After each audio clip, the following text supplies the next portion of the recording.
પ્રશ્નનો પ્રકાર એવો છે કે આપણે આધ્યાત્મની યાત્રા કરી છે, એની અંદર જે આપણા સંસારી મિત્રો છે એ પાછળ રહી જાય છે અને આપણને એમ લાગે છે કે આપણે આગળ વહ્યા જાય છીએ, પછી એકલતાનો અનુભવ થાય છે. તો શું કરવું, એમ એવો પ્રશ્ન. બરાબર. સગાવાળાને એમ થાય કે આ તો અધ્યાત્મના માર્ગે આગળ વધી ગયા એટલે આપણા કામના ન રહ્યા. આપણે કચ્છની કચ્છમાં રહેતા હોય આપણાથી આગળ હોય. એટલે આપણે એના કામ ના રહેવું છે. પણ એક સ્ટેજે આનંદ આવે જે થયું ઘણું સારું થયું, પછી અમુક સમયે ભય જે હોય એ સતાવે કે એટલું થઈ ગયા. એટલે આગળ વધી ગયા એ કેવી રીતે લાગે છે આપણને? માનો કે આગળ વધી ગયા એટલે આપણે એને મળવા નથી જતા એટલે આગળ વધી ગયા છીએ. આપણે અંતરની યાત્રા એવી કરી છે કે એને લીધે આપણને કંઈક અંદરની શાંતિ મળી છે એટલે એવું લાગે છે કે આપણે આગળ વધી ગયા છીએ. એમ નહીં, પણ આગળ વધી ગયા એટલે સાધના બહુ એકદમ વધી ગઈ ને એવું નથી, પણ આપણે જે માર્ગ પકડ્યો હોય આ યાત્રાનો, યાત્રામાં આપણે 5-10 કલાક સાવ બેસ્ટ ઓફ ટાઈમ કરતા હોય એ ન કરી, આપણે એ ન કરવાનું અથવા ઓછો કરી નાખ્યો હોય ને પછી સાંજ પડે આપણે 20-25 જણા મળતા એની બદલે 2-5 જણા મળતા હોય અથવા કોપર કોઈ ન મળે અનાયાસ, ત્યારે એમ એકલતાનો ભય સતાવે છે. કોઈને ખાલી છતો થાય છે.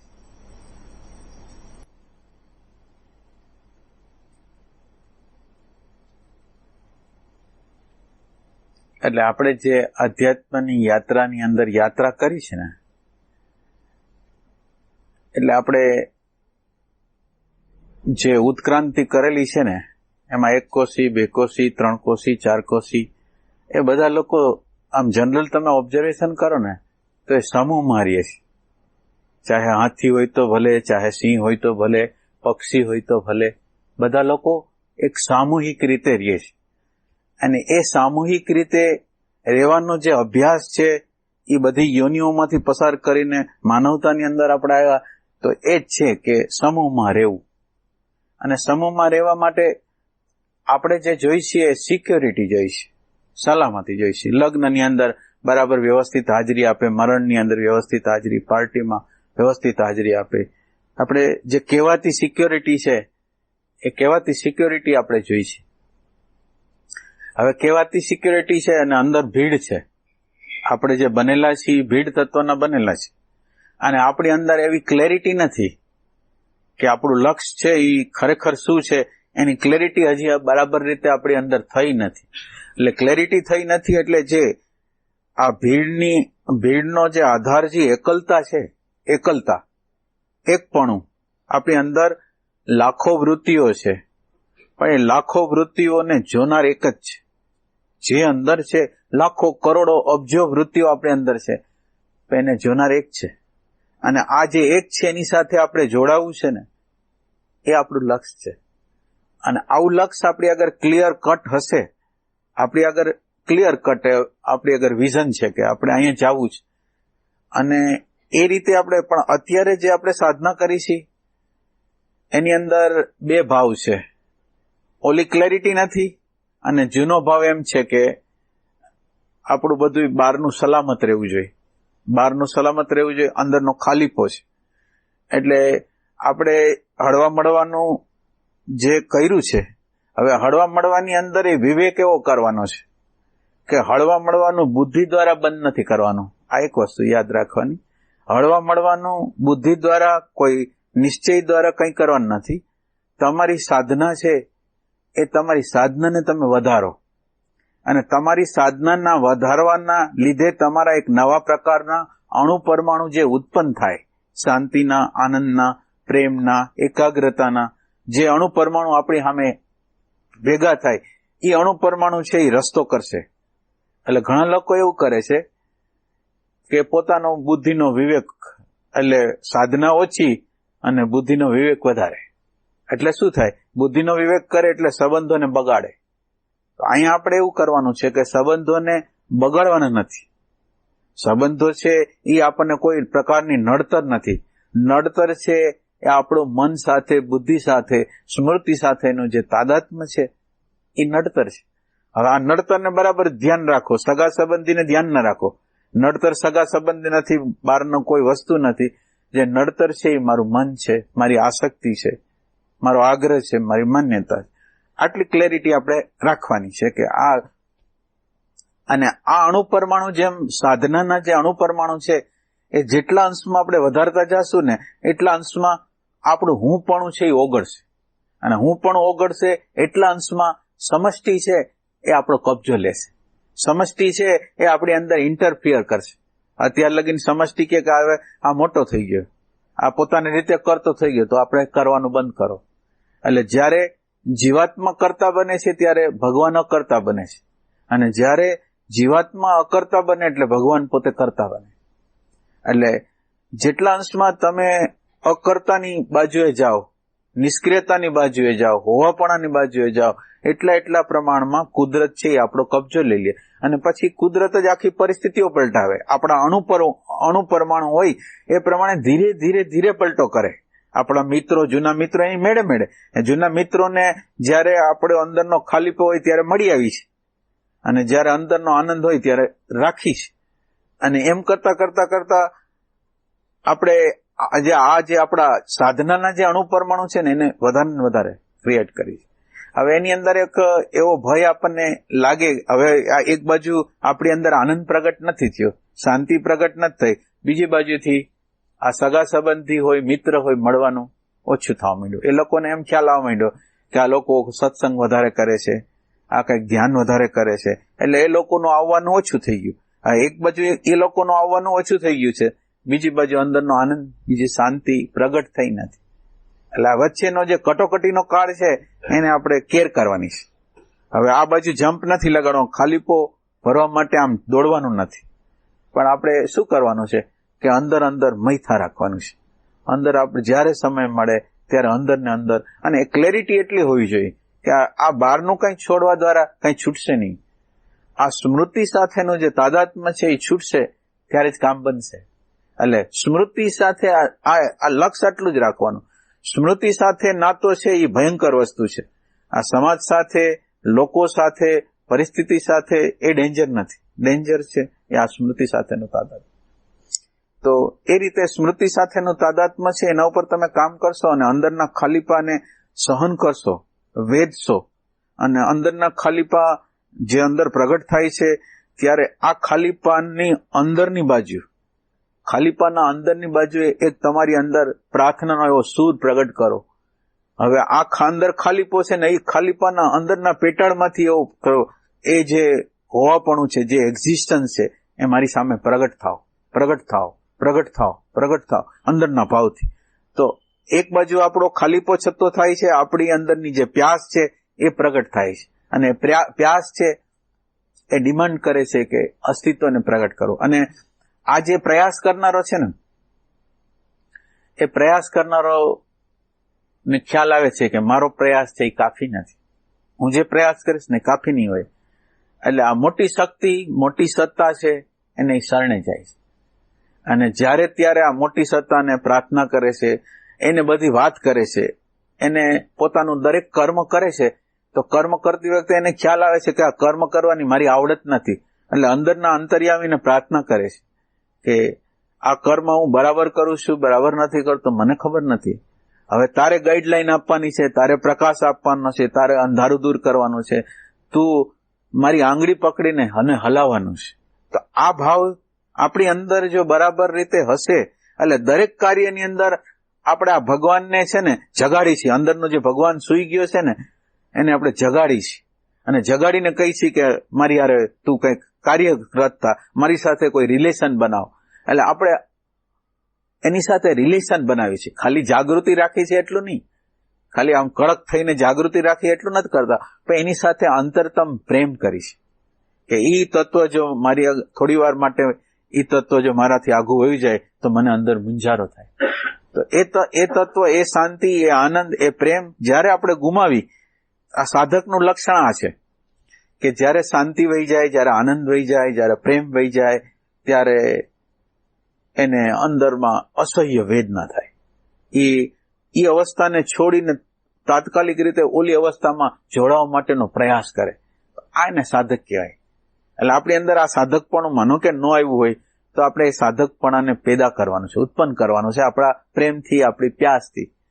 એટલે જેમ જેમ અંદર જાતા. અને એક વસ્તુ યાદ રાખવાની કે આપણે બુદ્ધિ દ્વારા વિવેકો નથી કરવાના. પરમાત્માને હોપી દેવાનું, અંદરના અંતર્યામીને હોપી દેવાનું, અસ્તિત્વને હોપી દેવાનું કે તારે જે કરવું હોય. પણ આપણા તરફથી આપણે સંબંધોને ઉભા નથી કરતા. આપણા તરફથી કોઈ સંબંધો ઉભા નથી કરતા. જે આવી પડે ને પરિસ્થિતિઓ, એમાં આપણને કોઈ ઓબ્જેક્શન નથી. માનો કે આપણને કોઈ સગા સંબંધીને મળવા જવાનું થયું, લગ્નમાં જવાનું થયું, મરણમાં જવાનું થયું, આપણને કોઈ પ્રોબ્લેમ નથી. આપણને પ્રોબ્લેમ ત્યારે થાય છે કે અંદરની સુરતા એનાથી છૂટી જાય છે ને, ત્યારે પ્રોબ્લેમ થાય છે. બહારની પરિસ્થિતિ આપણને કંઈ કરતી નથી. તો એ અવસ્થામાં આપણે જો થોડુંક આપણે એને શું કહેવાય કે વોલ્યુન્ટરી સફરિંગ કહેવાય. એટલે આપણે ચાઈ કરીને આ સફરિંગમાંથી પસાર થાય છે કે અંદરનો ખાલીપો છે, આનંદ પ્રગટ નથી થયો, આ બાજુ બધા છે એ છૂટા પડી ગયા છે. બધા લોકોને એવું લાગવા માંડ્યું છે કે આપણે કામના નથી, આ આપણને અવગણના કરે છે, એવું લાગે. શરૂઆતનો એક તબક્કો એવો હોય કે એની અંદર બધા લોકોને એવું લાગે, અને એવું લાગે એમાંથી સાધના કરવાની હોય. અને એવું લાગે છે એમાંથી જે ધીરે ધીરે જો તમે એમાંથી પાર ઉતરી જાઓ તો એ જ લોકો તમને પ્રેમ કરશે પાછું. એટલે આપણી જે વચ્ચેની જે કસોટી છે એ આ જગ્યાએ છે કે આપણે આ પરમાત્માને પસંદ કરશું કે લોકોને પસંદ કરશું. જો લોકોને પસંદ કરશું તો લોકોએ આપણને અવગણના કરશે અને પરમાત્માએ અવગણના કરશે. અને પરમાત્માને જો સ્વીકાર કરશું તો પરમાત્માએ આપણો સ્વીકાર કરશે અને લોકોએ આપણો સ્વીકાર કરશે. એટલે લોકોની અંદર એ પરમાત્મા જ છે, એ અંતર્યામી જ છે. અને આપણે એક વસ્તુ સાધકોએ યાદ રાખવાની, કોઈ પણ વ્યક્તિ સંસારી ગમે એવો સંસારી હોય ને, એ આપણી સામે જયારે આવે ને ત્યારે એને ભગવાનના ભાવે, ગમે એવો હોય, હાવ ઓલો હોય, પણ આપણે એને જે જોવાનો છે એ ભગવાનના ભાવે જોવાનું કે આ ભગવાન મને કંઈક લેસન આપશે, આ ભગવાન દ્વારા મને કંઈક શીખવા મળશે. તો અંદર આપણે મળવા જાય છીએ ત્યારે એવા ભાવે નહીં કે આ સંસારી વ્યક્તિ છે એમને હું ભગવાનને મળું છું અને હવે ભગવાન મને શું સંદેશ આપે છે, આવા ભાવે કરશો ને. આ સંસારી છે કે એવો ભાવ ન કરતા, પણ ભાવ એવો કરવાનો કે હું પરમાત્માને મળું છું અને પરમાત્માને હું પ્રેમ કરું છું, એટલે પરમાત્મા જુદી જ જગ્યાએથી મને સંદેશ આપશે, જુદી જ જગ્યાથી મારી ફોલ્ટ છે એ મને બતાવશે. અને અંદર પડેલા અણુ પરમાણુ નહીં, અંદર પડેલા જે ક્રોધના, લોભના, ઘૃણાના અણુ પરમાણુ છે એ મને કઢાવીને મને બતાવશે કે આ છે. એ રીતે જો સાધના આપણે કરીને તો અમુક સમય એવું હોય છે કે અંદર કાંઈ પ્રગટ નથી થયું હતું, અને પ્રગટ નથી થયું હતું અને આ બધું વયું ગયું હોય છે. અને કેટલાક લોકોનો આવેગ તો એટલો બધો વધારે હોય છે ને કે બીજા બધાનો અનાદર બહુ કર્યો હોય છે, તિરસ્કાર. આ સાધના છે એ તિરસ્કારથી ન થાય. આ સાધના, વૈરાગનો અર્થ તિરસ્કાર નથી. તમારે જો અસહકાર જ કરવો હોય તો સ્મૃતિ સાથે કરો, અહંકાર સાથે કરો, માન્યતા સાથે કરો. બહારના લોકો સાથે શું છે? બહારના લોકો સાથે શું છે? જે પ્રશ્ન છે એ અહીંયા છે. તો આપણે જે અસહકાર કરવાનો છે એ આપણો અહંકાર છે, માન્યતા છે, ધારણા છે, આસક્તિ છે, ત્યાં કરવાનો છે. અને આ જો અવસ્થામાં, આ અવસ્થાને અમુક ઘણા સમય આપણે પસાર કરવી પડે. આ ખાલીપાની અવસ્થા, અમુક થોડો આનંદ આવતો હોય પણ છતાંય અંદર કંઈ એવું પ્રગટ નથી હોય. એવું પ્રગટ થાય ત્યાં લગીને આપણે આપણા અંદરના પ્રેમથી એને વેઇટ કરવાની અને તપ કરવાનું છે. અને એ તપ દ્વારા ધીરે ધીરે, એટલે આમાં શું થાય, અણુ પરમાણુનો ખેલ છે, એક આ સ્પિરિચ્યુઅલ છે ને એક આ સંસારી છે. તમે કોને પસંદ કરો છો ને એના ઉપર એનો આધાર છે.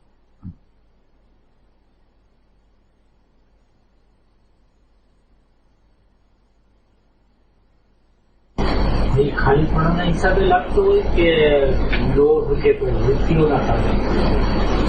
એટલે ખાલીપાનો તો આપણને ભય લાગે. એટલે હું એમ કહેવા માંગુ છું કે ખાલીપાનું લાગે, કોઈ લોભનું લાગે? ના, ખાલીપાનો નહીં. પોતાનો અહંકાર છે ને, એ અહંકારનું અસ્તિત્વ નથી રહેતું ને, અહંકારનું કોઈ પ્રકારનું અસ્તિત્વ નથી રહેતું, એનો ભય આપણને લાગે. એટલે એક સેન્સથી મૃત્યુનો ભય છે, એક સેન્સથી અહંકારના મૃત્યુનો. ઓલા મૃત્યુનો તો ભય છે જ, પણ મૂળ છે એ અહંકાર છે એ ન જતો રહે, એનો આપણને ભય છે. એટલે તમારી ધ્યાનની જો ઊંડી અવસ્થા ક્યારેક તમને આવી જતી હોય તો તમને અંદર ભય લાગવા માંડે કે હમણાં બધું છૂટી જશે, હમણાં બધું છૂટી જશે તો ક્યાં જવાના છે? આ કઈ સારું તો નથી, તો જાય છે તો હારામાં જ જાય છે, પણ છતાંય એ આપણને ભય લાગે. એટલે આપણે શંકરાચાર્ય મહારાજના ગુરુના ગુરુ ગૌડપાદાચાર્ય મહારાજ એમ કીધું કે નિર્વિકલ્પ સમાધિ છે, આ નિર્વિકલ્પ સમાધિ છે એ અમૃત રૂપ છે. પણ જે સાકારવાદી લોકો હોય, આ આકૃતિને ચોટેલા વ્યક્તિ હોય, એને જ્યારે આ નિર્વિકલ્પતાની અવસ્થા આવે ને ત્યારે અંદર ભયથી ફફડી જાય ઘણા સાધકો, લગભગ સાધકો. કારણ કે હવે અંદર જે અણુ પરમાણુને પકડીને હલતા હોય છે, અને અહીંયા કોઈ અણુ પરમાણુ જ નથી, અહીંયા કોઈ અણુ પરમાણુનું અસ્તિત્વ જ નથી. અણુ પરમાણુ ક્યાંય ખસી ગયા, ક્યાં આગા, ક્યાં વયા ગયા.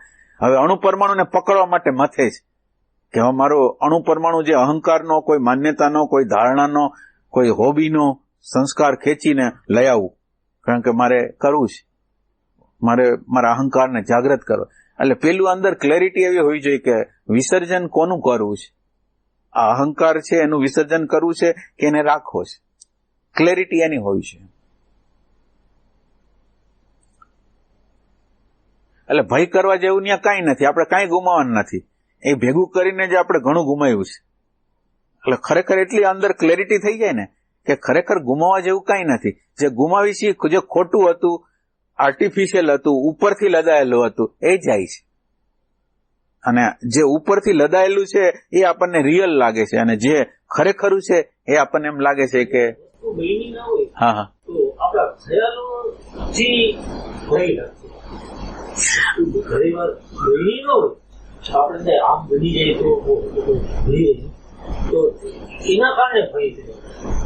એટલે ખરેખર તો એવું કરવું જોઈએ કે તમને વિચારવાનો ટાઈમ ન મળવો જોઈએ. તમારી જે સુરતા હોય ને એ કલ્પનામાં, ભૂતકાળમાં, ભવિષ્યમાં ન જાય. એવી રીતે સતત રીતે સુરતા તમે એને ટાઈમ જ ના આપો. જ્યારે સમય મળે ત્યારે સુરતાને સાયધા જ રાખો. શ્વાસ દ્વારા, મંત્ર દ્વારા, કોઈ પણ દ્વારા તમે સાયધા જ રાખો. સાયધા, તમને ટાઈમ જ નથી, કલ્પના કરવાનો ટાઈમ નથી. એટલે તમે નવરા પડો ને ત્યારે આ બધી વાત થાય, પણ તમે નવરા ન હો, તમે નિરંતર રીતે જેવા નવરા પડો ને આ એલાર્મિંગ છે. ભય કલ્પનાઓ જેવી શરૂ થાય ને એલાર્મિંગ થઈ જાય એટલે તમારે સાવધાન થઈ જવાનું કે આપણે ખોટી જગ્યાએ વયા ગયા છે. હાલો પાછું અનુસંધાન કરો, હાલો પાછું અનુસંધાન કરો, હાલો પાછું અનુસંધાન કરો. અને જેટલો માણસ અનુસંધાનમાં રત રહેશે ને એને બધા પ્રોબ્લેમો, સાયકોલોજીકલ પ્રોબ્લેમ ધીરે ધીરે ઓછા થવા માંડશે. અને એવો પણ વિચાર આવે કે ભાઈ આવડા મોટા થઈ ગયા, આટલું બધું આટલું થાપા થાપી જીવન, તોય હજી કઈ જીવ નથી, એવું આપણે ખ્યાલ આવે છતાં આપણે કેમ આમ ના. એટલે એ વિચાર છે. એટલે તમે એક રિયલ વિચાર આવેલો છે તમને, અને એક આર્ટિફિશિયલ તમે વિચાર ઉભો કરો છો. જે ઓલો રિયલ ભય છે એ રિયલ છે, અને તમે એને સમજાવવા માટે આર્ટિફિશિયલ એક અન્ડરસ્ટેન્ડિંગ વાળો જેવો લાગતો એક વિચારને ઉભો કરો છો. અને એ અન્ડરસ્ટેન્ડિંગ વાળો વિચાર છે એને તો કઈ દેખાતું જ નથી. એ ખાલી તમને સમજાવવા મથે છે, ખોટું દંભ કરે છે. આ ઓલું રિયલ છે. એના કરતા રિયલને સ્વીકારો. આર્ટિફિશિયલ બીજો વિચાર ઉભો ન કરો. ભય છે તો ભય છે, ભય છે તો ભય છે. અને ભયનો જે અણુ પરમાણુ, આ જે ભયનો અણુ પરમાણુ છે ને એની સાથે મારી સંમતિ નથી. બસ એટલું. પેલા ભયનો સ્વીકાર બહુ મહત્વની વસ્તુ. સ્વીકાર કર્યા પછીનું બીજું સ્ટેપ છે એના અણુ પરમાણુને તમે સ્વીકારશો નહીં. તમે હું આ અણુ પરમાણુ સાથે સંમત નથી એવું અંદરનું બળ હશે ને તમે સાધનામાં રત થઈ જશો. આપણે કરવાનું તો માનો કે આની હારે સંમત નથી તો હવે ક્યાંક જવું જ પડશે. એવી જગ્યા છે શાંતિની, આનંદની, પ્રેમની, તો એ જગ્યાએ જવું જ પડશે. તો એ જગ્યાએ જવા માટે અનુસંધાન કરવાનું છે. એટલે તમે તમારું શેડ્યુલ એવી રીતે ગોઠવી દો ને કે સવારે, બપોરે, સાંજે, વચ્ચે કલાક, અડધી કલાક, 2 કલાક, તમારે આખા દિવસ દરમિયાન 3, 4, 5, 6 કલાક એવા વચ્ચેના ગેપમાં ગોઠવી દો ને. ભલે મિનિટો મળે વચ્ચે, પણ મિનિટોને તમે જવા ન દો. તમારા આ અણુ પરમાણુ જેટલા અંશમાં વધશે ને, આ ધ્યાનના અણુ પરમાણુ જેટલા વધશે ને એટલા અંશમાં ઓલા અણુ પરમાણુ છે એ ડાઉન થતા જશે. એટલે આ ઉપાય બીજો કોઈ નથી, વાંચવાનો ઉપાય નથી, કેસેટ સાંભળવાનો ઉપાય નથી. કરવાનું છે એ સાધના કરવાની છે. મનની નજીક જવાનું છે. મનના ખાલીપાને, મનના સંસ્કારોને જોવાના છે, સમજવાના છે. અને એનાથી છેટું રહેવાનું છે. બસ હંમેશા માટે કંટાળો નથી ને. હે ના, એની મેળે કઈ છૂટવાનું નથી. તમારા અંદરના પ્રેમ વગર કોઈ વસ્તુ છૂટવાની જ નથી. તમારો અંદરનો પ્રેમ ન હોય તો કોઈ છૂટે નહીં. એટલું સહેલું નથી આ વસ્તુ. એમ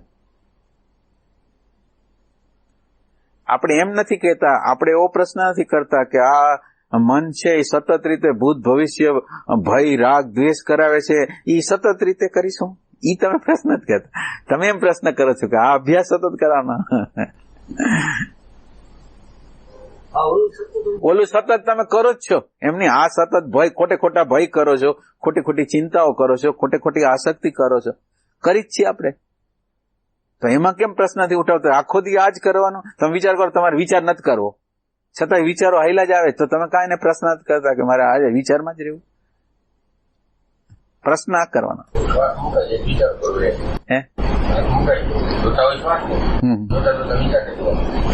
એટલે આપણો અંદરનો પ્રેમ એવો હોવો જોઈએ કે એને પ્રગટ કરવો છે.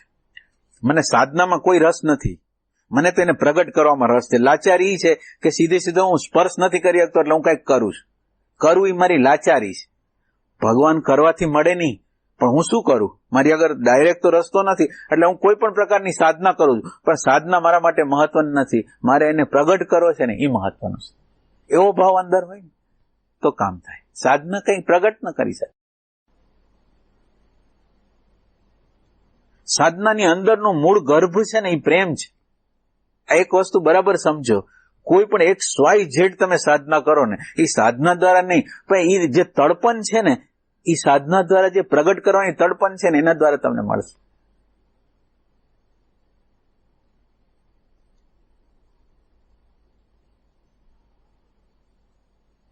એના વગર આપણે કેટલા રહી શકીએ છીએ ને, એના વગર કેટલું આપણને હાલે છે ને, એના ઉપર એનો આધાર છે. આ ભગવાન પ્રગટ કેવી રીતે થશે, આ આત્મતત્વ પ્રગટ કેવી રીતે થશે, કે તમે એના વગર કેટલીક સેકન્ડો હલાવી શકો છો, એના વગર રહી શકો છો.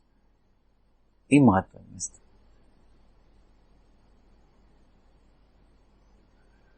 જેમ એક નાનું બાળક હોય, એની માં થોડી વાર માટે આગી પાછી થાય તો કેમ એને થાય, એવા ટાઈપની આ જે સાધક લોકોની જે દશા છે ને, એ આવી થાય કે આ એના વગર ના હાલે.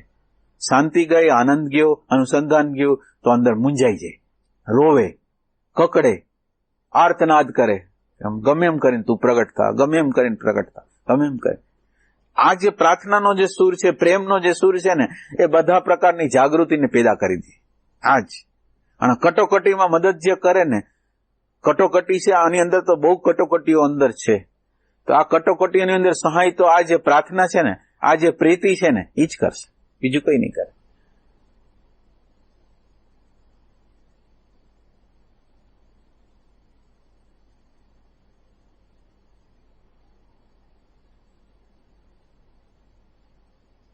એટલે અત્યારે બધા લોકો છે સાધક બનવા માટે પ્રયત્ન કરે છે. સાધક નથી કોઈ, પણ સાધકની ક્વોલિટીમાં જવા માટે કોઈને કઈ રીતે મથી રહ્યા છે. સાધક ના કહેવાય. સાધક આગળ ક્લિયર કટ ચિત્ર જોઈએ કે અહીંયા જવું છે અને એના માટે આ જ કરવું છે, બીજું કઈ નહીં. એની આગળ બધું રસ્તો ચોખ્ખો છે. આ જીવન જે છે સુંદર છે, પરમાત્માની ભેટ. મારી વાત કરું તો એમ પર્સનલી જુઓ તો જીવન સરળ સરસ, બધું પ્રાપ્ય, કોઈ મોટો હાદસા નહીં, કોઈ મોટી જવાબદારી. વિગતમાં નથી જાઉં, પણ ઘણી વાર મેં જોયું છે કે કોઈ માણસ આખી જિંદગી કોકને સાચવવાનું, એ દાદા દાદી થઈ જાય ત્યાં સુધી આ મધર અથવા કોઈ કોમામાં હોય, કોઈ રોગિષ્ટ હોય, આવા કોઈ હાદસા વગરનું જીવન. અને આમ પ્રમાણમાં મૈત્રી, પ્રેમ અને ઉપર પાછો સત્સંગનો કળશ, એના કારણે થોડી ધન્યતા નો ભાવ કરો, થોડું ગદગદ હોય છે, થોડો અનુગ્રહ. પણ એને આમ રેસ્ટ્રિક્ટ કેમ હું કર્યા કરું છું? એટલે રેસ્ટ્રિક્ટ કરવું એટલે અપેક્ષાઓ હોય કે આ રહેવું જોઈએ, ટકવું જોઈએ, આટલું કાફી નથી, આમ થવું જોઈએ વગેરે. એટલે આધ્યાત્મ ની અંદર આમ થવું જોઈએ કે ની અંદર આમ થવું જોઈએ? બધું જે કઈ મળે છે, જે કઈ પ્રાપ્ત થાય છે, હા હા, જે પ્રાપ્ય છે એ વધવું જોઈએ એમ, એનાથી એમ કેમ સંતોષ નથી થતો એમ? ભરપૂર હોવા છતાં કેમ હજી કેમ કે ઓછું પડે છે ને આમ થવું જોઈએ ને આ રીતે મળવું જોઈએ ને? એટલે અંતઃકરણ આપણા કુદરતે આપણા અંતઃકરણને એવી રીતે બનાવેલું છે કે જ્યાં લગીન પૂર્ણ તત્વ આપણને મળે નહીં ત્યાં લગીન આપણે જેમ આપણે ખાઈ છીએ ને આપણને ઓડકાર આવે છે ને આપણને ખ્યાલ આવે છે કે ધરાઈ ગયા, એમ આપણી અંદર પરમાત્માએ અંતઃકરણની અંદર એવી રચના કરી છે કે એ પૂર્ણ જ્યાં લગીન આપણને મળે નહીં ને ત્યાં લગીન અધુરાશ છે ને એનું એલાર્મિંગ કર્યા રાખે, બરાબર નથી, બરાબર નથી, બરાબર નથી. તો એ એલાર્મિંગ છે એ ખોટું નથી. એલાર્મિંગ છે કે હવે દાખલા તરીકે તમે થોડુંક તમને આનંદ આવ્યો, થોડીક શાંતિ મળી અને તમે એમ કહો કે બસ અહીંયા પૂરું થઈ ગયું, તો એ પૂરું નથી થતું.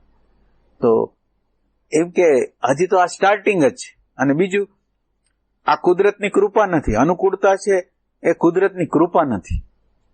એટલે કુદરતની કૃપા જયારે સી ઇન્ફ્લુઅન્સની નીચે માણસ આવે ને એટલે સાચો દ્રષ્ટા, સાચું હોવાપણું ખરેખરું પ્રગટ થાય ને તો મુસીબતો તૂટી પડે, મુસીબતો ઊભી ન રહી. એટલે એક વસ્તુ એ છે કે મુસીબત નથી એનો અર્થ એમ છે કે ક્યાંક ફોલ્ટ છે. મુસીબત છે તો એમ સમજવું કે ક્યાંક રાઈટ જગ્યાએ આપણે હાઈલા જાય. આ આધ્યાત્મના પંથની વાત કરું છું, બાકી આમ શુદ્ધ સ્પિરિચ્યુઅલ જે રસ્તો છે ને એની જ વાત કરું છું. બાકી વચ્ચેના સાધકોને સારું હોઈ શકે, પણ જે ખરેખરો આ માર્ગની અંદર, દ્રષ્ટાની અંદર, હોવાપણાની અંદર થોડી સેકન્ડોની અંદર એ રહેતા જેને આવડી ગયું એ લોકોની ઉપર તો તૂટી પડવાનું જ છે. એને કોઈ પરિસ્થિતિ સારી નહીં હોય, કોઈ વાતાવરણ સારું નહીં હોય. એક પરિસ્થિતિને હજી સોલ્વ કરશે ત્યાં 3-4 પરિસ્થિતિ બીજી આવીને ઊભી રહેવાની છે. તો આ પરિસ્થિતિઓ આવે એ પરમાત્માની કૃપા જે છે ને એ આ છે. અને ધન્યતા જે અનુભવવાની છે ને અહીંયા અનુભવમાં આ અનુકૂળતા આપણને પ્રતિકૂળતા દ્વારા વાસ્તવિકતાનો પરિચય થવાનો છે. ખરેખરો વૈરાગ્યનો જે જન્મ થવાનો છે એ કોના દ્વારા થવાનો છે? તો એ કે ઘરના નજીકના જ લોકો વ્યવસ્થિત રીતે આપણી અરે વર્તે નહીં, ખરાબ રીતે વર્તે, તો આપણને જીવનની જે વાસ્તવિકતા છે એનો પરિચય તો પ્રતિકૂળતામાં જ થાય, અનુકૂળતામાં તો ક્યારેય ન થાય. એટલે એમ આપણે અત્યારે એમ માનવાનું છે કે આ સાનુકૂળ પરિસ્થિતિ છે પુણ્ય કર્મને લીધે તો છે, પણ કાલે પુણ્ય કર્મ ખસી ગયું તો શું થશે? કાલે પુણ્ય કર્મ ખસી જવાનું છે તો હવે પછી શું થશે? તો એ કે હવે તો એના માટે ખરેખર સાચું જે પુણ્ય કહેવાય ને એ પુણ્ય આપણે પેદા કરવાનું છે.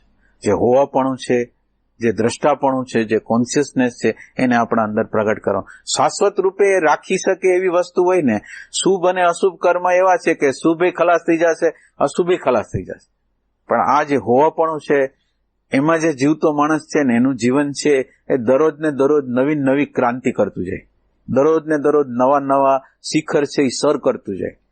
તો હવે એને જુદા જુદા જીવનના ચેલેન્જો આવે, જુદા જુદા પ્રશ્નો આવે, તો એ પ્રશ્નોને એવી રીતે લે છે, પ્રશ્નોને એવી રીતે નથી લેતો, પ્રશ્નને સ્ટેપ સ્ટોન તરીકે લે છે અને એવી રીતે એની અંદર પસાર થાય છે. એટલે આપણે અત્યારે એમ વિચાર કરવાનો છે કે બહારનું વાતાવરણ, બહારની છે એના છે સારી વસ્તુ છે, અને હંમેશા સાધના છે એ બહુ કટોકટી હોય તો આપણે અત્યારે સાધના ન કરી શકીએ. તો અત્યારે આપણને કટોકટી પરમાત્માએ નથી આપી, ત્યાં પેલા સાધના કરી લે કે જેથી જયારે કટોકટી આવે ત્યારે આપણે એની સાથે કામ કરી શકીએ. એવું આપણે અત્યારે કરવાનું છે. એટલે અહોભાવ એવી રીતે માનવાનો છે કે અત્યારે દેશકાળ પરિસ્થિતિ બહુ સારી છે અને દેશકાળ પરિસ્થિતિ સારી હોવાથી હું સાધના અત્યારે સારી રીતે કરી શકું. તો કે આપણે સારી રીતે અત્યારે જેટલું બને એટલો પ્રયાસ કરી લેવો જોઈએ.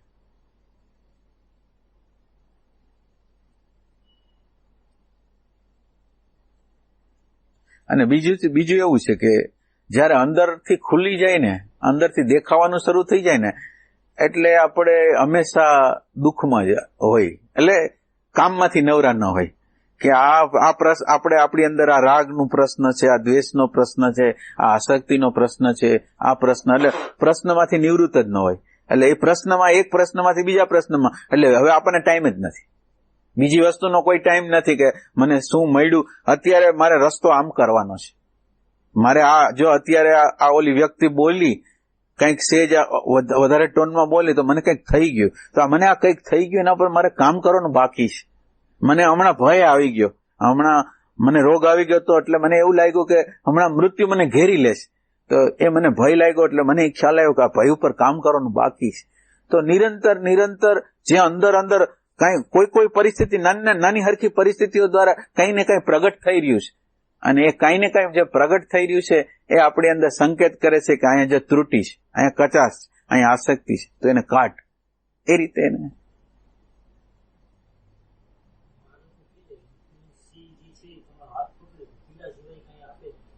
પણ હા, એટલે પણ એ પીડા હંમેશને માટે, હું તમને ચેલેન્જ કરીને કહું કે એ હંમેશને માટે જાય, કોઈ દી બીજી વાર આવે નહીં. તમારી સામે મોઢું ન બતાવે ને એવી રીતે થાય. એટલે આવે એ સોલિડ આવે, પણ જાય તો હંમેશને માટે. એમ કે તમારે એ વ્યક્તિને તમારે જોવો કે જીવન, જે વ્યક્તિ આવા અણુપરમાણુ ઉપર કામ કરી ને એનું જીવન તમે જોજો કોઈ પ્રકારના ઉહાપા વગરનું હશે, અને જાણે કે ભગવાને જ બધું સંભાળી લીધું હોય ને એવી રીતે એનું તંત્રની અંદર કોઈ કરતાપણા વગરનું હોય, એની મેળે એવું સરસ રીતે હાલતું હોય ને.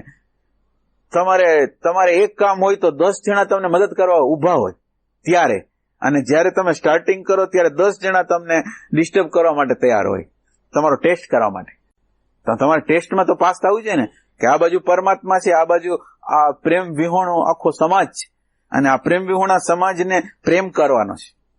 આપણે એને ધિકાર નથી કરવાનો, એની અંદર ભલે પ્રેમ ન હોય, પણ મારે તો પ્રેમ પ્રગટ કરો છે એમ.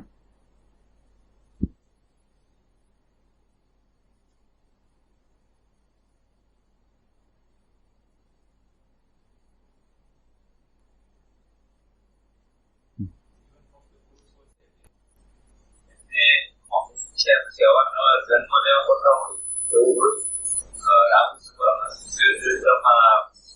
કરેલું છે કે હું 2 વર્ષ પાછળ જન્મ લઈશ અને ત્યારે જેને નામ લેવો હોય એટલો નામ લઈ લેજો.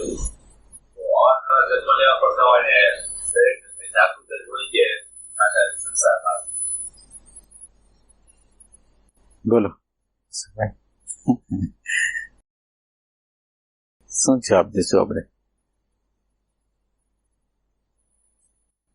એટલે પ્રશ્ન છે એ બૌદ્ધિક પ્રશ્ન છે, અને બૌદ્ધિક પ્રશ્ન છે એટલે બૌદ્ધિક જવાબ આપણે આપી. બૌદ્ધિક એટલે એક એનો નકશો હોય એની અંદર એવું છે કે જીવન એક આપણે શું કહેવાય, જીવન મુક્તિ છે અને એક વિદેહ મુક્તિ છે. એક જીવન મુક્તિ કહેવાય, જીવતા આનંદ લઈએ, અંદરનું જે ચેતન તત્વ છે, અસ્તિત્વ છે, એનો આનંદ, એનો પ્રેમ, એની શાંતિ નિરંતર રીતે એને ફીલ કરે.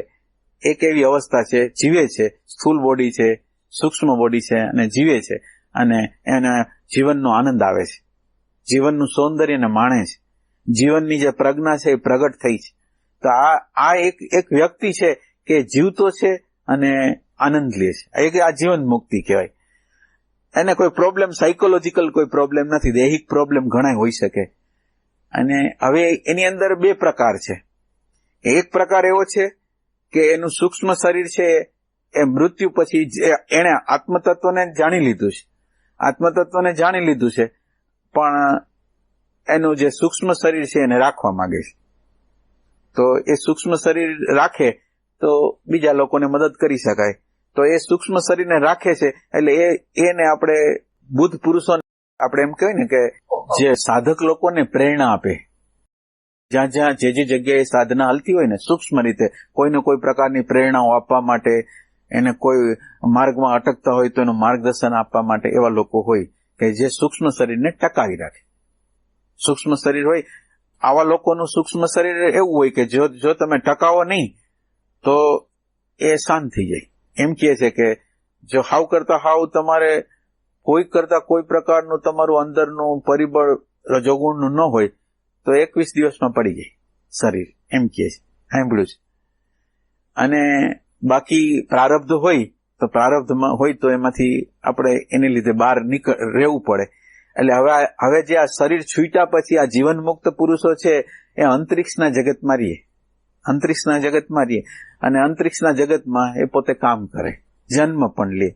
આ એક વસ્તુ છે. અને એક વિદેહ મુક્તિ છે, એની અંદર શું થાય કે પોતાનું સૂક્ષ્મ શરીર છે એને પણ ટકાવું નથી, અને પોતાને હવે કોઈ જીવનનું કોઈ વર્ક એમ કે હવે આપણે કોઈ સમષ્ટિના જે આ બધા પાત્રો છે, બ્રહ્મા, વિષ્ણુ, મહેશ ને દેવ દેવીઓ, અને આ ક્યાંય પડવું નથી, અને જેને જે કરવું એ આપણે કઈ મદદ કર્યું નથી, આપણે આપણામાં હોયા જાવ હોવાપણામાં.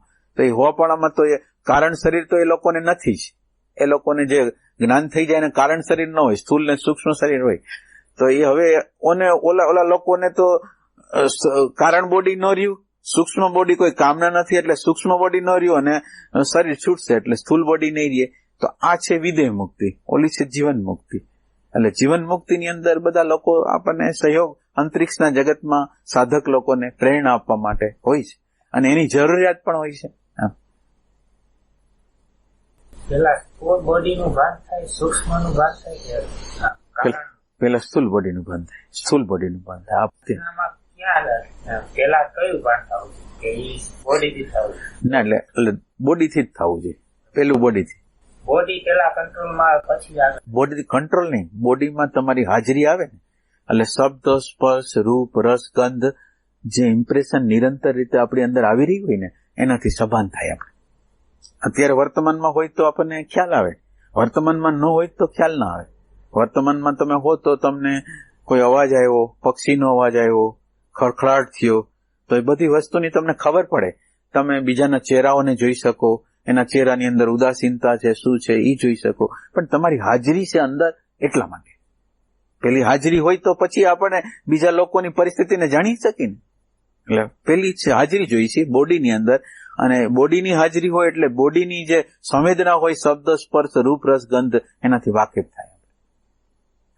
એટલે પેલી છે એ બોડીમાં રહેવાનું છે, અને બોડી દ્વારા શબ્દ, સ્પર્શ, રૂપ, રસ, ગંધ નો અનુભવ કરવાનો.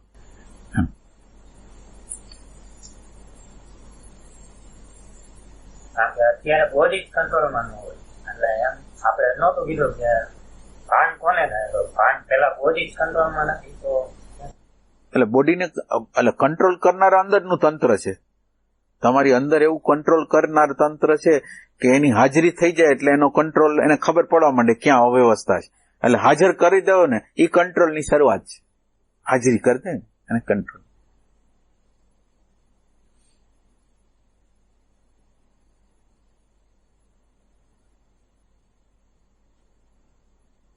પ્રકૃતિ સાથેનો પેલો સ્પર્શ થાય, તમારી હાજરી થાય ને. અત્યારે એક પ્રકૃતિ છે એટલે એને પરમાત્મા કહેવાય, બહારની જે પ્રકૃતિ છે એને પરમાત્મા કહેવાય, અંદર છે એ આત્મા કહેવાય.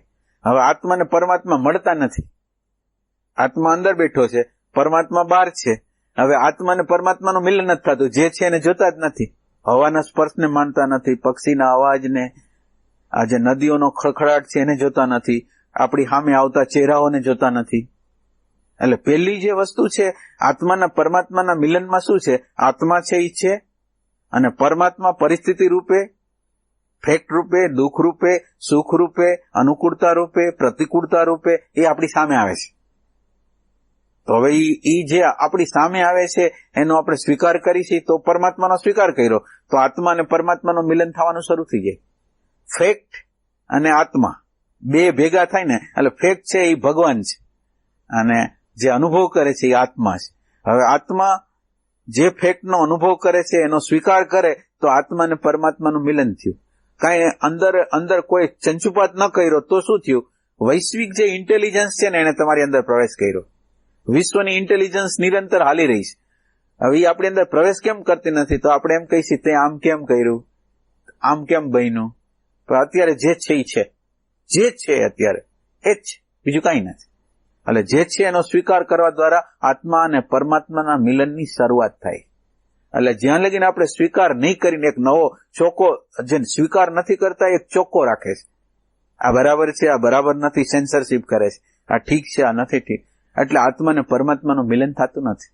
એટલે આત્મા અને પરમાત્માના મિલન માટે આડે જે આવે છે એ સ્મૃતિ આવે છે, સંસ્કાર આવે છે, ચશ્મા આવે છે. હવે આ ચશ્મા જેટલા અંશમાં આ બાજુ ખસશે એટલા અંશમાં પરમાત્મા સાથે મિલન થશે. પછી દુઃખ હોય તોય ભલે, પ્રતિકૂળતા હોય તોય ભલે, સુખ હોય તોય ભલે, પણ જે ફેક્ટ છે ને એ સ્વીકારે છે. ફેક્ટ છે એને ટ્રુથ તરફ લઈ જાય. ફેક્ટ એવો રસ્તો છે કે તમને સત્ય લગીને લઈ જાય.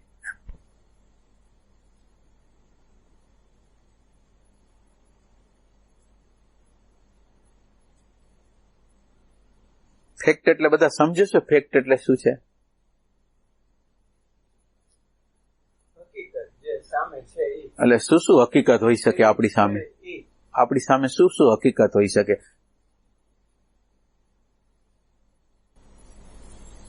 ગરમી પડે છે તો ગરમી પડે છે. જેમ કે આમ કેમ વિચાર આવે છે તો વિચાર આવે છે, ભાવ આવે છે તો ભાવ આવે છે.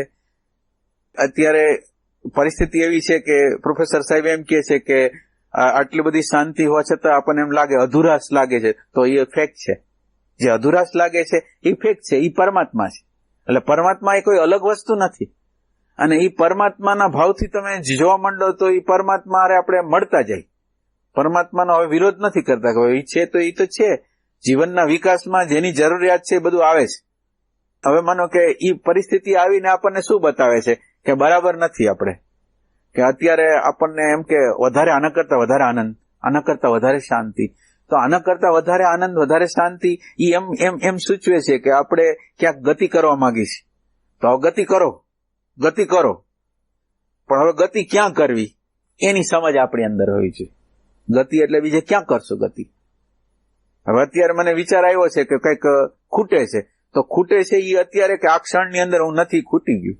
તો આ ક્ષણમાં મને જીવતા મને આવડી જાય. આ ક્ષણની અંદર અત્યારે જે છે, માનો કે અત્યારે એમ થાય છે કે અધુરાશ છે, તો આ ક્ષણને મેં બરાબર જોઈ, અધુરાશને જોઈ. અને અધુરાશ છે એ અધુરાશ ક્યારે કરતા ક્યારે બીજી કોઈ રીતે જવાની નથી. એ અધુરાશ છે એ અંદર કોક એની પ્રેઝન્સ થશે ને તો અધુરાશ એની મેળે મેળે વહી જશે, કંઈ કરવું નહીં પડે. એટલે હવે આપણે અધુરાશને દૂર કરવા માટે શું કરવાનું છે? તો કે પ્રેઝન્સને વધારતા જાઓ, પ્રેઝન્સને વધારતા જાઓ, પ્રેઝન્સને વધારતા જાઓ. બસ આટલું.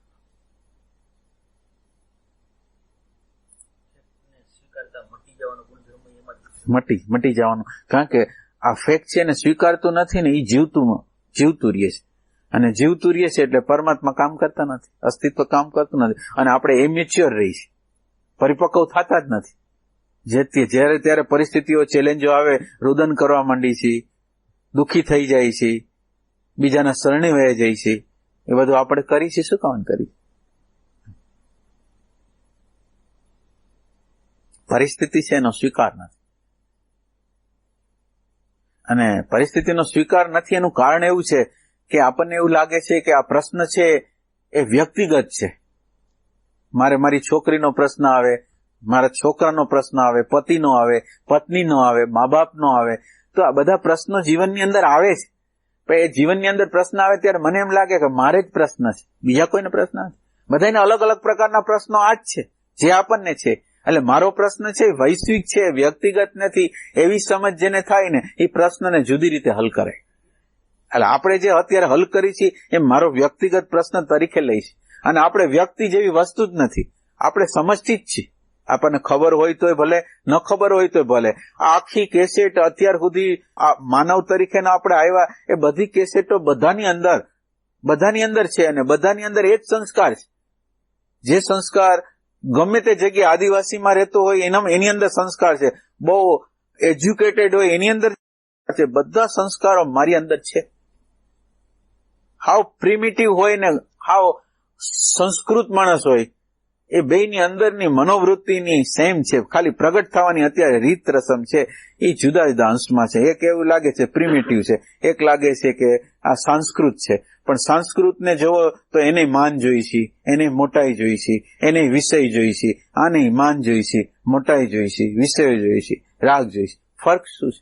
ખાલી બહારનું પેરીફરી છે અને સ્વચ્છ કરી છે. એક સરસ કપડાં પહેરે છે, સરસ કાર હલાવે છે, સરસ આમ એટિકેટ શબ્દ બોલે છે, બીજું શું છે? બાકી અંદરનું માળખું જોવો તો પ્રિમેટિવ જ છે, આગળ કંઈ ગાયેલું જ નથી.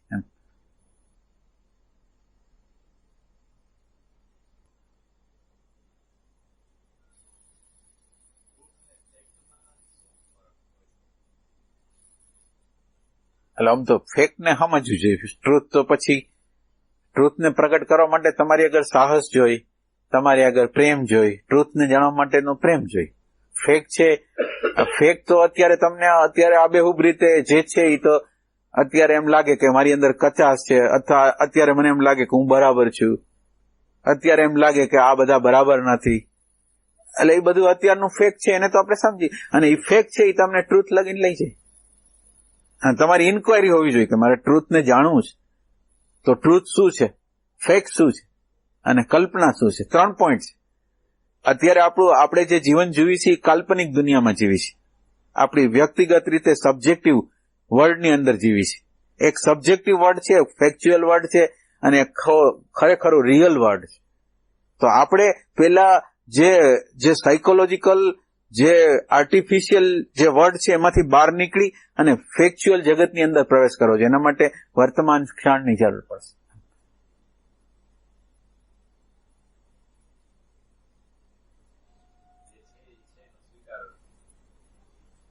અને સત્ય માટે તમે લોજિક લગાડી શકો. સત્ય અને અસત્ય 2 વસ્તુ છે, તો સત્ય કોને કેવી ને અસત્ય કોને કેવી? કોને સત્ય કહી આપણે? અસત્ય કોને કહી? હવે જાવું જ છે સત્યમાં, તો કોને સત્ય કહી, કોને અસત્ય કહી? સત એટલે જેનું હોવાપણું છે, સતત જેનું હોવાપણું છે, સતત હોવાપણું છે, કાયમ જેનું હોવાપણું, કાયમ જેનું જે છે એનું છે. અને અસત્ય છે એ ભાષે હોય, હા, અને પછી ના હોય. આ વ્યાખ્યા સાચી છે કે 3 કાળમાં હોય. અને બીજું શું કીધું? એટલે અસત્ય એટલે પ્રતીતિ થાય, આજ દેખાય કાલે ન દેખાય. ઈ જે વસ્તુ છે અત્યારે પ્રતીતિમાં આવે, કાલ એનું જે ફોર્મ હોય એ નીકળી વયું ગયું હોય. જે ફોર્મમાં જે દેખાતું હોય એ ફોર્મમાં ના જે પરિવર્તનશીલ. હવે આ થઈ બૌદ્ધિક વાત. આ જે થઈ એ બૌદ્ધિક વાત થઈ. હવે આના ઊંડાણમાં જવું હોય તો આટલું તમે જાણી લીધું બૌદ્ધિક રીતે કે આ સત્ય એટલે 3 કાળમાં રહે. હવે તમે 3 કાળમાં રહેતું હોય એને ગોતવું પડે કે ના ગોતવું પડે? અને જે પરિવર્તન પામતું એને સમજવું પડે કે ન પડે? તો એના રસ્તા છે. હવે તમે એક પોઈન્ટ ઉપર તમે હાલો કે જો પરિવર્તન ન પામતું ક્યાં છે, કઈ જગ્યાએ છે? પરિવર્તન ન પામે એવું ક્યાં જોયું આપણે? દેખાય છે ક્યાંય? ના કેમ પડે? આ સત્સંગમાં છે તમે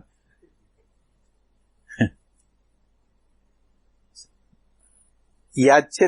સત્સંગ તો આપણે વારે વારે કરી છે, પણ તમને ખાલી બૌદ્ધિક રીતે યાદ છે કે પરિવર્તન ન પામતું તત્વ ક્યાં છે? ભાનનું તત્વ. આ ખબર પડે છે તમને નિરંતર કોઈને કોઈ પ્રકારે ખબર પડે છે. તો આ ખબર પડવાને પકડવાની છે કે આગે જવાનું નથી. એક તમને ખબર પડે છે, એક અંદર એક ખબર છે, અને ખબર એટલે ભાન છે, અને ભાન દ્વારા જણાય છે. તો આ જે જાણ છે અને એ જાણ છે કોકને જણાવે છે. હવે જણાવે છે એ આપણે નથી, પણ જાણ છે એ આપણે છે. તો હવે આની તપાસ કરવા માટે આના ઊંડા તમે સત્ય જોઈ છે ને, તો હવે આ જાણ તરફ તમારે જવું પડશે કે જાણ છે એ ખરેખર 3 કાળમાં રહીએ છે, જાગ્રતમાં, સપનામાં, સુષુપ્તિમાં, બધા કાળમાં રહીએ છે કે નહીં? એટલે આ એની મેથડ છે. તમારી અંદર પ્રેમ હોય ને તો તમે એ ગોતી શકો. અને બૌદ્ધિક રીતે સંતોષ પામો એવી રીતે નહીં, પણ જ્યાં લગીને અંદર એમ કે નક્કર જ્ઞાન ન થાય કે હવે મને કે હું ગમે એટલું આ જ્ઞાન કરું પણ હમણાં ઘરના લોકો માંદા પડી જાય, કંઈક એવું લાગશે કંઈક પ્રોબ્લેમ થઈ ગયો, તો એ આ જ્ઞાન તો ત્યાં ટકવાનું નથી. તો આપણે એવું જ્ઞાન જોઈશું કે જે વ્યવહારના જગતમાં ટકી રહે, એવું જ્ઞાન જોઈશું. તો હવે આપણે શોધ એટલા લેવલ લગીને કરવી પડે કે જ્ઞાન છે એ નક્કર લાગે આપણે, એમ કે જયારે પરિસ્થિતિ આવે ને ત્યારે એ ડગમગે નહીં, એવું જ્ઞાન જોઈશે. એટલે આપણે હવે છેતરપિંડી નહીં થાય અંદર.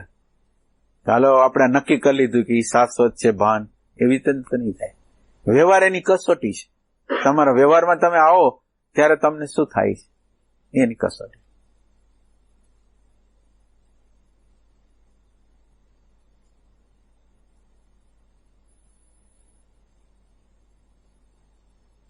એટલે આ જે અસત છે, અસત જે છે અને નથી. અસત ને પછી આ શંકરાચાર્ય મહારાજે મિથ્યા કીધું. મિથ્યા એટલે ભાષે ખરું, એક સમય હોય, બીજા સમયે પરિવર્તન પામીને કોઈ દેખાતું બંધ થઈ જાય તો એને મિથ્યા કીધું. એની પ્રતીતિ થાય, અનુભવ થાય, પણ ઈ અમુક સમય થાય પાછો વયો જાય, પછી વસ્તુ વહી જાય, એટલે એને સબ્જેક્ટિવ કહેવાય. એ બધી વસ્તુ આમ તમે આમ અંદરના જગતમાં જુઓ કે બહારના જગતમાં જુઓ, કોઈ વસ્તુનો નાશ નથી. અંદરના જગતમાં કે બહારના જગતમાં, આત્મતત્વમાં કયો, પ્રકૃતિના જગતમાં કોઈ વસ્તુનો નાશ નથી. ખાલી ફોર્મ છે ને એ ખાલી બદલાય છે, બાકી કોઈ વસ્તુનો નાશ થતો નથી. અને એનર્જી જેટલી છે એટલી જ રહે છે, નથી વધતી નથી ઓછી થતી, એટલી જ રહે છે. પણ જે વયો જાય છે એને છે જ કેવી રીતે કહેવાય? તો હોય તો હોવું જ જોઈએ ને. હોય તો હોવું જ જોઈએ. એટલે મારે કહેવાનું એમ છે કે આ જે સત તરફ જે જવાનું છે, જાણ તરફ, એ કદાચ આ જે અસતમાં ઊંડા ઉતરી તો કદાચ જાણમાં વયો જાય. ના, એટલે બે ને જાણવા પડશે. અસત્ય નહીં જાણવું પડશે અને સત્ય નહીં જાણવું પડશે. કારણ કે આની તો પ્રતીતિ થાય છે કે આ બધું જે વર્તમાનમાં જીવાય પછીની ક્ષણમાં એ આપણે જીવ્યા કે નહીં સવાલ થાય છે. ખરેખર તો આપણે આ ભોગવ્યું કે કોઈકની વાત સાંભળી આપણે, એવું તો થઈ જાય છે. આ પસાર થયું એ હતું ખરેખર કઈ, તો એ પ્રતીતિ માં અંદર ડૂબાય. કબીરનું એક દ્રષ્ટાંત છે ને કે કબીર ને એક સપનું આવે છે, રાજા જનકનું છે ને આનું છે. સપનાની અંદર કંઈક એને દેખાણું અને સપનું પૂરું થઈ ગયું. પછી કબીર ઉઠ્યા, અને કબીર તો ગુરુ હતા, તો એને પૂછ્યું કે એને એના શિષ્યને પૂછ્યું કે આ જે મેં જોયું ઈ સાચું કે આ જાગૃત છે ઈ સાચું? એટલે બધા કે આ જાગૃત હોય ઈ જ સાચું ને. ઈ કે જાગૃત હતું, જાગૃત છે ઈ સપનામાં તો ક્યાંય અદ્રશ્ય થઈ જાય છે, પણ જયારે જાગૃત થાય છે ત્યારે સપનાનું તો ચાલુ રહે છે, તો નક્કર તો આ સપનું છે, તો સત્ય શું? એમ હવે માનો કે તમે જયારે આપણે સપનામાં જાય છે ત્યારે આ જાગૃત તો હાવ કરતા હાવ ખોવાઈ જાય છે, અને ઈ જ નક્કર થાય. પછી તમે જાગો ત્યારે પાછું ઈ નક્કર ઈ યાદીમાં છે, ત્યારે ઓલું જાગૃત તો યાદીમાં નથી. એટલે કહેવાનો અર્થ છે કે જાગૃતિ બરાબર નથી અને સપનું બરાબર નથી. એટલે એને જે જાણનારો છે એ સત્ય છે. એટલે જે બદલાય છે એને જે જોવે છે, બદલાય છે એને જે જોવે છે ને એ સત્ય છે. જાણે છે એ તરફ એનો જાતો જ નહીં, ખરેખર એનો આ તરફ જ ગયો છે. આપણે કોશિશ કરીએ કે ન કરીએ, આપણે ક્યારેક એવું થઈ જાય કે બરાબર, તો ઓલું રહેતું નથી. જે જોવે છે એ તરફ આમ વયો જાય એ વસ્તુ તરફ, તો ઓલી વસ્તુ રહેતી નથી. બરાબર. મોટે ભાગે એવું બનતું નથી, ઓછું ક્યારેક જ પાછું આ બાજુની દ્રશ્ય તરફ, જે દ્રશ્ય છે કે જે બદલતો કાળ છે, પરિસ્થિતિઓ બદલતી, ઈ તરફ મુખ છે. એટલે પેલી વસ્તુ તમે બરાબર સમજો કે સાધના છે, સાધનાની અંદર તમે જે સંગ કરો છો દરરોજ, દરેક ક્ષણે, દરેક પલે જે સંગ કરો છો એ સ્મૃતિનો સંગ કરો છો, ડેટાનો સંગ કરો છો, અહંકારનો સંગ કરો છો, અને આ સંગની અંદર તમે જીવો છો. અને હવે તમે એમ કહો કે જાગૃતિ આવી જાય, હવે તમારે એવો સંગ કરવાનો છે, આ એટેન્શન છે એને એ જગ્યાએ લાવવાનું છે જ્યાં શાંતિ છે, જ્યાં આનંદ છે, જ્યાં ખરેખરો પ્રેમ છે, ખરેખરું જ્યાં દર્શનની આખી ભૂમિકા છે, એ જગ્યાએ તમારે જવાનું છે. તમે એનો ટચ કેટલો કરો છો દિવસ દરમિયાન, એનો ટચ કેટલો છે? એટલે તમે વિચાર કરો કે તમારો આખો સમય સ્મૃતિમાં જ વહી જાય છે. એટલે આપણે એની પૂર્વ ભૂમિકા કીધી કે તમે આ હું કોણ છે એની બહુ તપાસ ન કરો. અત્યારે તમારા હૃદયના ભાવને બરાબર તપાસી લ્યો કે તમે ખરેખર બીજા માટે ફના થઈ જવા માટે તૈયાર છો, બીજા માટે જ જીવવા તૈયાર છો, બીજાની ખુશી માટે જ જીવવા માટે તૈયાર છો? તો કે હા તૈયાર છું. એક વસ્તુ જો આ હોય તૈયાર, તો હવે નિરંતર રીતે સુરતાનો અભ્યાસ કરો.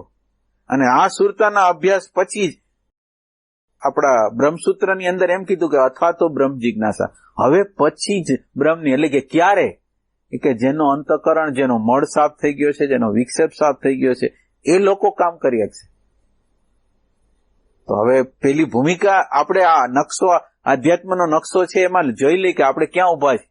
સુરતાને સાધી છે, નિરંતર રીતે અજપ્પા જાપ કરી છે આપણે, આપણું હૃદય છે એ બીજા માટે સેન્સિટિવ છે, આપણે પ્રશ્ન કરીએ. હવે આ ન હોય તો વાત તો જવાની ક્યાં વાત થઈ ગઈ? એ તો અલ્ટિમેટ છે એમ. એટલે તમારે જોવું જોઈએ કે તમારું હૃદયની અંદર શું ભાવ ઉઠે છે, અને ભાવ ઉઠે છે એ તમારા માટે ઉઠે છે કે બીજા લોકોના સુખ આપવા માટે ઉઠે છે? એ બે વચ્ચેનું પેલા જોવો પેલા બીજાને સુખ આપવાનો ભાવ નહીં હોય તો આ આત્મતત્વ તો પ્રગટ જ નથી થવાનું. બીજાને કેમ સુખી કરું?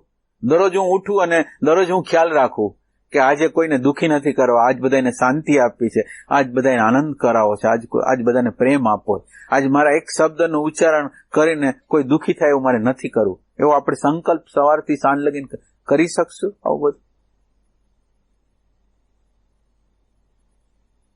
કાળજી રાખવી પડે ને. હવે જયારે તમારે સારું કામ જ કરું, કાળજી કેટલી રાખવી પડે?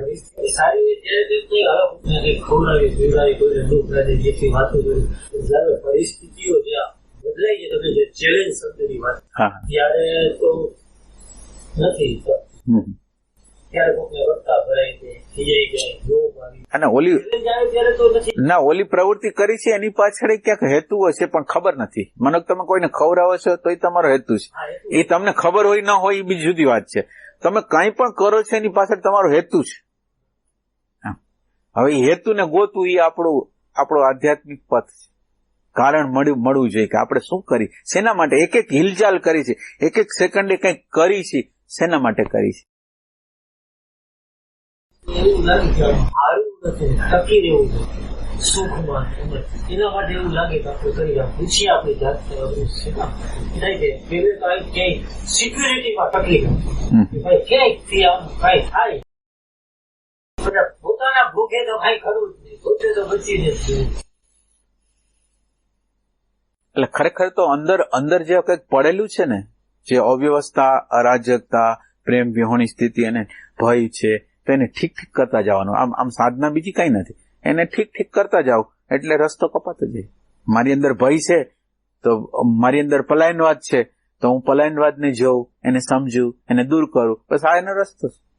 હવે અંદર પડેલું બધું છે ને ભગવાન કરી છે, પણ હવે અંદર પડેલું છે એને દૂર કરવું ક્યારે? એમ પછી પરિસ્થિતિ રહી જાય તો પાછું ભય એવું બધું હોય જાય, કાનમાં એવા બે શબ્દ દી જાય. એટલે રોબોટ જેવા જ છીએ ને, એટલે સમાજના માણસ હતા એવા જ છીએ આપણે. એમ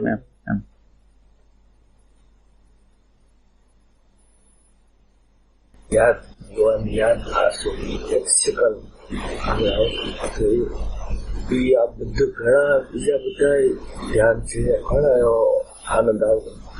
આ કઈ જુદું શરીર વધે તો એટલે વધવા માટે તો તમારી અંદરની પ્યાસ હોય ને, તમારી અંદરની કચાશો ને દૂર કરવા માટેની તમને તીવ્રતા થાય ને, એટલે બાકી બધો રસ્તો સાફ થતો જાય. આપણી અંદરની કચાશો હોય ને, એ કચાશોને કાઢવાની જે તીવ્ર પ્યાસ હોય ને, તો એ થશે.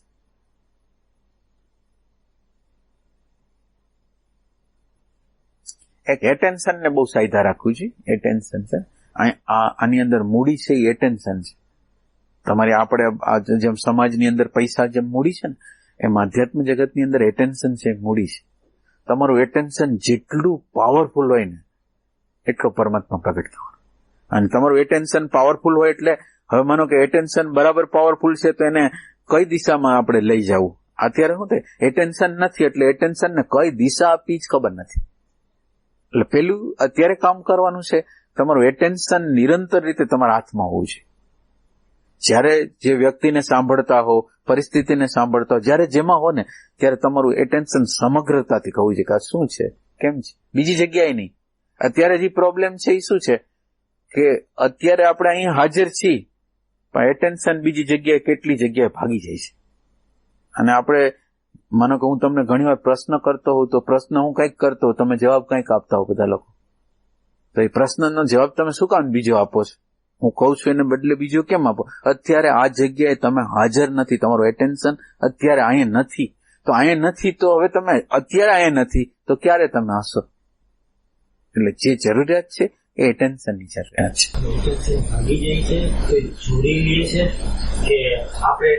ના, એટલે આપણા રસથી ભાગી જાય છે. આમ અંદર આપણે ગુલામ છીએ, અને ગુલામ છીએ એટલે અંદર સતત રીતે સુખની ઝંખના છે.